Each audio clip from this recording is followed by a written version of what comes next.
Assalamualaikum warahmatullahi wabarakatuh. Saya Wawan Irwandi, pendamping Leksambedas SDN Marga Bakti, Kecamatan Pangalengan.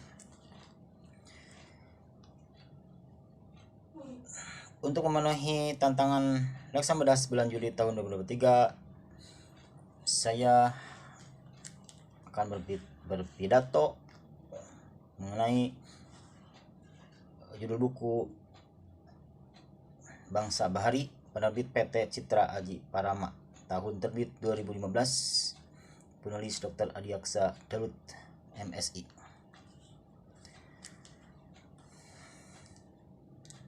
Assalamualaikum warahmatullahi wabarakatuh. Bismillahirrahmanirrahim. Alhamdulillahirabbil alamin. Wassalatu wassalamu ala asyrafil anbiya'i wal mursalin wa ala alihi wa sahbihi wasallim. Para hadirin yang saya hormati, para tokoh yang dimuliakan Allah Subhanahu wa ta'ala, izinkanlah saya berdiri di hadapan Anda semua untuk menyampaikan beberapa hal yang mudah-mudahan bermanfaat bagi kita semua. Hal tersebut adalah mengenai bangsa bahari. Saudara-saudara, siapakah bangsa bahari itu? Tidak lain adalah kita sendiri, bangsa Indonesia. Leluhur kita dahulu kala adalah orang-orang yang bersahabat dengan lautan. Kita patut merasa bangga sebagai penerusnya. Kita bangun kembali kejayaan laut kita setelah sekian ratus tahun kalah perang dengan penjajah Belanda. Saudara-saudaraku, negara kita Indonesia ini merupakan negara kepulauan terbesar di dunia. Luas kepulauan Indonesia tidak kurang dari 1,9 juta mil persegi dengan 17.504 buah pulau. 2/3 wilayah Indonesia adalah perairan. Sesuai United Nations on Convention of Law on the Sea UNCLOS 1982, Indonesia kita ini termasuk archipelagic state, yang berarti bahwa Indonesia termasuk wilayah lautan terpenting. Sebutan lain bagi negara kita adalah benua maritim Indonesia. Istilah ini muncul karena letak geografis Indonesia berada di antara benua Asia dan benua Australia, sekaligus di antara Samudra Pasifik dan Samudra Hindia. Wilayah Indonesia membentang sejauh 3.977 mil di antara dua samudra. Panjang pantai Indonesia bila disatukan mencapai 81.000 km. Hal ini sama artinya sebagai peringkat kedua terbesar setelah Kanada. Dari kurang lebih 230 juta penduduk Indonesia, ada 60% diantaranya tinggal di pesisir pantai. Coba Anda renungkan. Saudara-saudara, sumber daya alam dan keanekaragaman hayati negara kita ini tiada bandingannya di dunia. Hampir seluruh biota laut yang ada di dunia ditemukan di perairan Indonesia.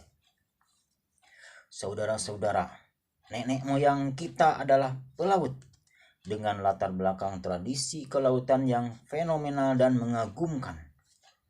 Menggunakan perahu dalam berbagai ukuran, para pelaut Nusantara telah sampai di Cina, India, dan semenanjung Afrika melalui Madagaskar. Sejak sebelum awal abad Masehi, para pedagang Nusantara telah menjalin aktivitas perdagangan dengan pedagang dari berbagai kawasan di dunia. Para pedagang Nusantara berjasa menjadikan kawasan Asia Tenggara sebagai kawasan perdagangan global atau internasional. Saudara-saudara, salah satu ahli waris bangsa bahari yang masih bertahan adalah suku Bugis di Makassar, Sulawesi Selatan. Secara turun-temurun, mereka mengembangkan tradisi pinisi, yaitu penggunaan perahu pinisi yang dibuat dari kayu pohon welengreng atau pohon dewata yang kukuh dan tahan air. Prosesi pembuatan perahu hingga peluncuran pertamanya harus melalui upacara ritual simbolis yang diberi nama upacara Maseralopi atau menyucikan perahu. Saudara-saudara sekalian, salah satu kerajaan di Nusantara yang berhasil menancapkan kejayaan di bidang kebaharian adalah Majapahit.